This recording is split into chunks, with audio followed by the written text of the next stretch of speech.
যে কষ্ট করে ঘুরাই দিয়ে উঠছি এবার আর ঘুরাই দিয়ে নামা যাবে না, এখন লটকি দিয়ে নামবো।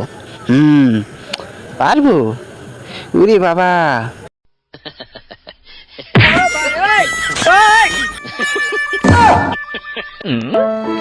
ওই দেখা রে